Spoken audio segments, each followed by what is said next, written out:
Lalu mengapa angka pengangguran begitu tinggi? Berdasarkan data Dirjen Pembinaan Pelatihan dan Produktivitas Kerja Kemenaker RI, banyak lulusan sarjana yang tidak mau mengambil sembarang pekerjaan karena tidak setara dengan kompetensi mereka. Selain itu, banyak lulusan yang tidak mampu memenuhi persyaratan dan kualifikasi keterampilan yang ditetapkan dunia kerja.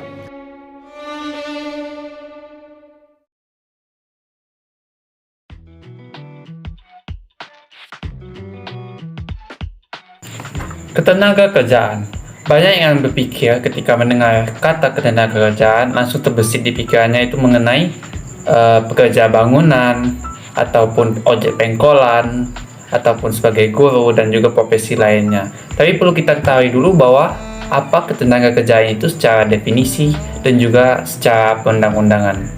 Di ketenaga kerjaan itu sendiri sudah tertulis pada pasal 1 ayat 1 dan ayat kedua pada Undang-Undang Nomor 13 tahun 2003 tentang ketenaga kerjaan, yang dimana undang-undang ini menyatakan bahwa pada ayat 1 itu ketenaga kerjaan itu adalah segala hal yang berhubungan dengan tenaga kerja pada waktu sebelum, selama, dan sesudah masa kerja.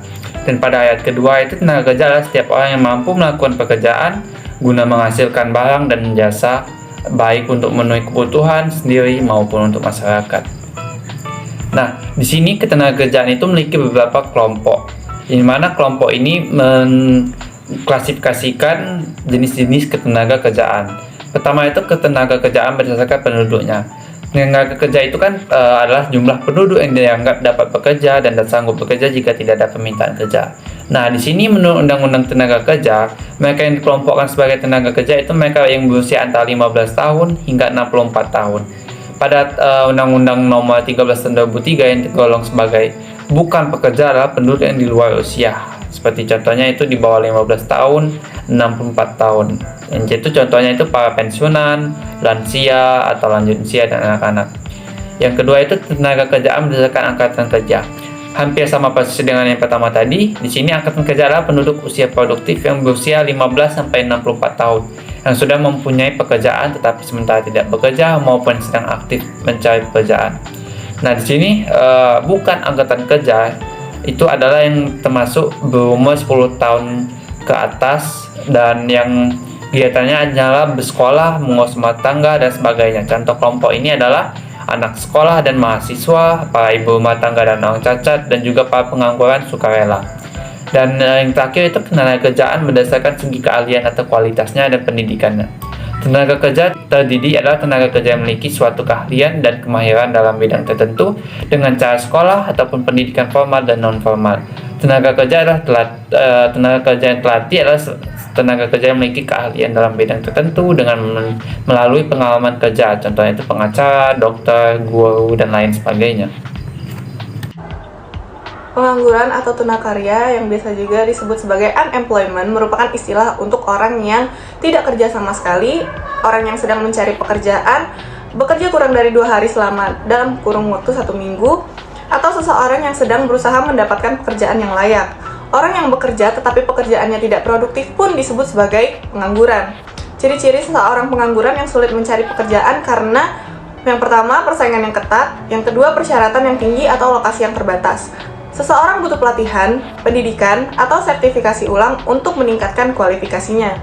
Ada 4 jenis-jenis pengangguran, yaitu yang pertama pengangguran struktural, yaitu terjadi karena ketidakcocokan antara keterampilan pekerja dan permintaan pasar tenaga kerja. Sebagai contoh adalah petugas pos dan teller.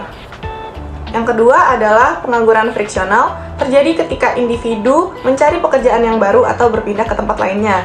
Contohnya adalah pegawai kantoran yang resign dan mencari pekerjaan di tempat lain. Yang ketiga adalah pengangguran siklus, berkaitan dengan fluktuasi ekonomi.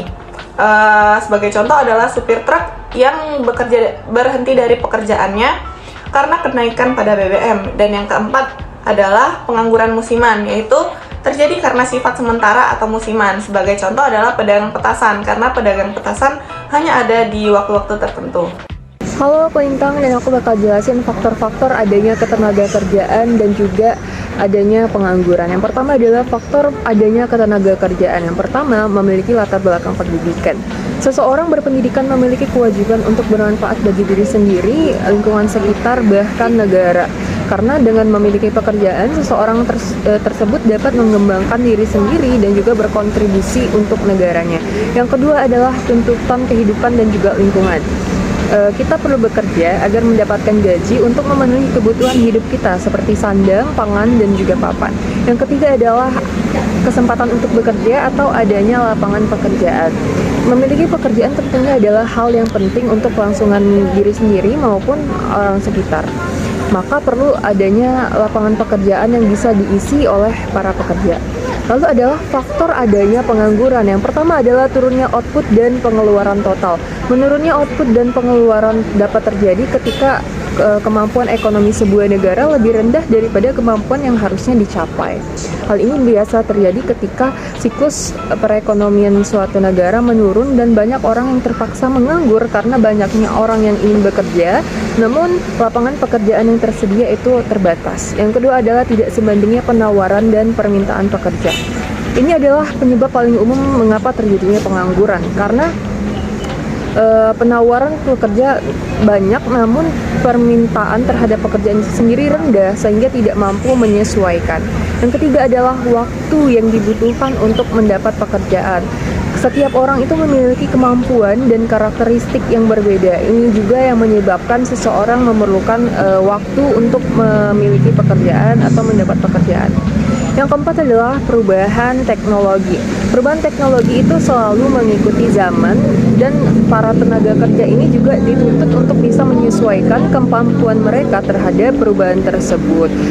Perkembangan teknologi yang semakin bergantung pada mesin juga menyebabkan berkurangnya tenaga kerja untuk manusia, sehingga lapangan kerja berkurang dan menyebabkan angka pengangguran yang tinggi. Dampak dari ketenaga kerjaan dan pengangguran terhadap negara memiliki konsekuensi yang signifikan. Berikut adalah beberapa dampak yang mungkin terjadi. Yang pertama, menurunnya aktivitas perekonomian. Pengangguran menyebabkan daya beli masyarakat turun. Daya beli masyarakat yang menurun menyebabkan turunnya permintaan terhadap barang dan jasa. Hal ini menyebabkan para pengusaha dan investor tidak semangat melakukan perluasan dan mendirikan industri baru, sehingga aktivitas perekonomian menjadi turun. Yang kedua, menurunkan pertumbuhan ekonomi dan pendapatan per kapita. Orang yang tidak bekerja atau menganggur tidak akan menghasilkan barang dan jasa. Itu berarti semakin banyak orang yang menganggur, maka PDB yang dihasilkan akan menurun. PDB yang menurun akan menyebabkan turunnya pertumbuhan ekonomi sekaligus turunnya pendapatan per kapita. Jika pendapatan per kapita turun, maka tingkat kesejahteraan masyarakat juga akan ikut turun. Yang ketiga, biaya sosial meningkat. Pengangguran juga mengakibatkan meningkatnya biaya sosial. Karena pengangguran mengharuskan masyarakat memikul biaya-biaya tersebut seperti biaya perawatan pasien yang stres karena menganggur, biaya keamanan, dan biaya pengobatan akibat meningkatnya tindak kriminalitas yang dilakukan oleh penganggur, serta pemulihan dan renovasi beberapa tempat akibat demonstrasi dan kerusakan yang dipicu oleh ketidakpuasan dan kecemburuan sosial para penganggur. 4. Menurunnya tingkat keterampilan. Dengan menganggur, tingkat keterampilan seseorang akan menurun. Semakin lama menganggur, semakin menurun pula tingkat keterampilan seseorang. Yang kelima, ada penerimaan negara yang menurun. Orang-orang yang menganggur tidak memiliki penghasilan. Itu artinya semakin banyak orang yang menganggur, maka akan semakin turun pula penerimaan negara yang diperoleh dari pajak penghasilan yang dijelaskan di poin kedua tadi. Keenam, bertambahnya tindak kriminal. Seseorang pasti dituntut untuk memenuhi kebutuhan pokok dalam hidupnya, terutama makan, agar tetap bisa bertahan hidup. Seseorang yang tidak memiliki pekerjaan, yaitu pengangguran, bisa saja melakukan tindak kriminal seperti mencuri, mencopet, menjamret, atau bahkan sampai membunuh demi mendapatkan sesuatu seperti nasi dan barang-barang lainnya. 7. Meningkatkan pengamen dan pengemis. Tak berbekal pendidikan dan keterampilan, seseorang menganggur tidak jarang memilih untuk mengandalkan belas kasihan seseorang dengan cara mengemis. Tantangan dalam ketenaga kerjaan dan pengendalian pengangguran dapat terjadi di tingkat negara maupun individu. Berikut ini adalah beberapa tantangan yang umumnya dihadapi oleh negara. Yang pertama, pertumbuhan ekonomi lambat. Ketika pertumbuhan ekonomi lambat, perusahaan cenderung mengurangi produksi dan merekrut lebih sedikit pekerja, yang menyebabkan tingkat pengangguran dapat meningkat. Yang kedua, ketidaksesuaian keterampilan. Kesenjangan antara keterampilan yang dimiliki oleh angkatan kerja dengan kebutuhan pasar dapat menyebabkan ketidakseimbangan dan dapat mengakibatkan pengangguran struktural. Yang ketiga, ketidakstabilan sektor ekonomi. Negara yang sangat tergantung pada satu atau dua sektor ekonomi mungkin rentan terhadap fluktuasi pasar internasional yang dapat berdampak negatif pada ketenaga kerjaan. Yang keempat, korupsi dan kebijakan buruk. Praktek korupsi dan kebijakan pemerintah yang buruk dapat merugikan iklim bisnis dan menghambat pertumbuhan ekonomi. Kelima, perubahan teknologi. Perkembangan teknologi yang cepat dapat mengakibatkan perubahan dalam jenis pekerjaan yang dibutuhkan, dan tidak semua pekerja memiliki keterampilan yang sesuai. Kemudian, adapun tantangan yang umumnya dihadapi bagi individu sendiri. Yang pertama, ketidaksesuaian keterampilan pribadi. Individu mungkin mengalami tantangan jika keterampilan dan pendidikan mereka tidak sesuai dengan pasar tenaga kerja. Yang kedua, mobilitas geografis. Ketika lapangan pekerjaan terbatas di suatu wilayah, individu mungkin kesulitan untuk berpindah ke tempat lain yang menawarkan peluang kerja yang lebih baik. Yang ketiga, perubahan karir. Pekerjaan yang semakin terotomatisasi atau mengalami perubahan teknologi dapat membuat pekerja harus menyesuaikan diri dengan perubahan tersebut atau menghadapi risiko pengangguran. Yang keempat, ketidakpastian kontrak kerja. Meningkatnya penggunaan kontrak sementara atau pekerjaan lepas dapat menciptakan ketidakpastian pekerjaan dan kurangnya jaminan keamanan pekerjaan. Baiklah, saya di sini akan membahas tentang strategi pemerintah dalam meningkatkan ketenaga kerjaan dan juga mengurangi pengangguran. Dalam hal ini, pemerintah sangat berperan penting dalam meningkatkan ketenaga kerjaan, yang mana berguna untuk menciptakan pekerjaan yang layak demi menciptakan kemajuan ekonomi bersama. Oleh karena itu, pemerintah perlu membuat strategi untuk meningkatkan ketenaga kerjaan. Berikut merupakan strategi pemerintah dalam meningkatkan ketenaga kerjaan. Yang pertama yaitu meningkatkan produktivitas. Pemerintah harus meningkatkan produktivitas ini berguna untuk mencapai pertumbuhan dalam masa yang panjang. Yang kedua yaitu fundamental yang tepat, yang mana berguna untuk menstabilkan ekonomi dalam suatu negara. Yang ketiga, menjembatani kesenjangan keterampilan. Gunanya untuk meningkatkan produktivitas, menarik peminat konsumen, serta memenuhi kebutuhan permintaan dari pasar. Yang keempat, yaitu melindungi para pekerja. Berguna untuk meningkatkan kesejahteraan bagi semua para pekerja. Yang kelima, yaitu menangani pekerja yang tersampingkan, yang mana bergunanya untuk mencapai pertumbuhan inklusif dan dapat memanfaatkan bonus demografi dan juga dapat mengurangi kemiskinan. Yang keenam, yaitu memaksimalkan migrasi yang aman, yang mana strategi ini berguna untuk meminimalkan dampak resiko yang terjadi dan mengoptimalkan manfaat integrasi ekonomi. Sebelum kita bahas strategi pemerintah dalam mengurangi pengangguran, kita harus mengetahui terlebih dahulu bahwasanya pengangguran itu berpotensi menimbulkan kerawanan berbagai kriminal dan juga gejala sosial, baik itu dari segi politik dan juga kemiskinan. Tiap-tiap warga negara berhak atas pekerjaan dan penghidupan yang layak bagi kemanusiaan sesuai dengan Undang-Undang Dasar 1945 Pasal 27 Ayat 2. Sebagaimana solusi pengangguran, berbagai strategi dan kebijakan pemerintah dapat ditempuh. Oleh karena itu, pemerintah memberikan atau membuat strategi dalam mengurangi pengangguran tersebut. Yang pertama, strategi pemerintah dalam mengurangi pengangguran tersebut yaitu pemerintah harus memberikan bantuan wawasan, pengetahuan, kemampuan jiwa, kewirausahaan kepada usaha kecil dan menengah atau UKM, yaitu berupa bimbingan teknis dan manajemen, memberikan bantuan modal lunak jangka panjang dan juga perluasan pasar.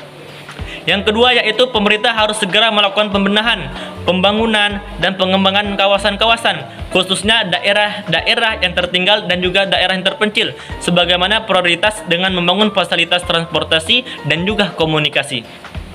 Yang ketiga yaitu pemerintah harus segera membangun lembaga sosial yang dapat menjamin kehidupan menganggur, seperti PT Jaminan Sosial Tenaga Kerja dengan Dengan membangun lembaga itu, setiap penganggur di Indonesia akan terdata dengan baik dan mendapat perhatian khusus secara teknis dan juga rinci.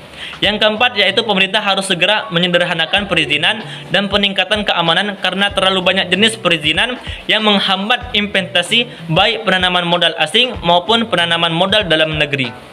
Yang kelima yaitu mengembangkan sektor pariwisata dan kebudayaan Indonesia, khususnya daerah-daerah yang belum tergali potensinya, dengan melakukan promosi ke berbagai negara untuk menarik para wisatawan asing, mengundang para investor untuk ikut berpartisipasi dalam pembangunan dan juga pengembangan kepariwisataan dan kebudayaan yang nantinya akan banyak menyerap tenaga kerja daerah setempat. Yang keenam yaitu melakukan program sinergi antara BUMN atau BUMS yang memiliki keterkaitan usaha atau hasil produksi akan saling mengisi kebutuhan. Dengan sinergi tersebut, maka kegiatan proses produksi akan menjadi lebih efisien dan murah karena pengadaan bahan baku bisa dilakukan secara bersama-sama. Kesimpulannya adalah mengenai ketenaga kerjaan dan pengangguran dapat beragam tergantung konteks dan data terkini. Secara umum, ketenaga kerjaan yang tinggi dapat menunjukkan pertumbuhan ekonomi. Sementara tingginya tingkat pengangguran bisa mencerminkan ketidakseimbangan antara pasokan dan permintaan tenaga kerja. Solusi umum melibatkan kebijakan ekonomi untuk meningkatkan peluang pekerjaan dan keterampilan tenaga kerja. Nah, setelah pemaparan yang sudah kami paparkan tadi, sekarang kita sudah tahu apa saja tenaga kerjaan itu secara definisi, contoh, kualifikasi, dan lain sebagainya, dan juga kita bisa mengetahui apa itu pengangguran. Nah, maka dari itu kita sebagai masyarakat negara itu harus memiliki pekerjaan demi memajukan perekonomian negara, membantu lingkungan sekitar kita seperti keluarga, kerabat, teman, dan juga tentu kita sendiri untuk melanjutkan kehidupan yang lebih baik. Nah, dari sini bisa kita simpulkan bahwa bekerja itu adalah hal yang sangat baik dari berbagai sisi. Maka dari itu kita sebagai manusia itu harus bekerja, tidak boleh menganggur ya. Sekian dari kelompok kami. Wassalamualaikum warahmatullahi wabarakatuh.